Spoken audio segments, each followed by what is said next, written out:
त्या वानखेडेचं राहणीमान ते बघून असं वाटत होतं तिचं स्वतःचं घर आहे काय की तेव्हा एवढ्या उड्या मारती. पण आजच कळलं की तिचं तर स्वतःचं घर बी नाही, घर बी भाड्याचं.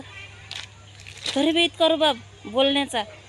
कष्ट करायचं, पोरींला सांभाळायचं, स्वतःला घरदाराचं बघायचं. दुसऱ्याच्या घरात राहून जर असे कुटाने करीत बसशील तर असंच होईल ना. कोणता रूम मालिक म्हणेन तुला राहा बाई ना, असे तुझ्या घरी पोलिस येते ना, असे कुटाने येते ना, पूर्ण महाराष्ट्र तुझ्यावर उलटालाय आणि तू असे कुटाने करून आमच्या घरात राहा, कोणी म्हणेन का?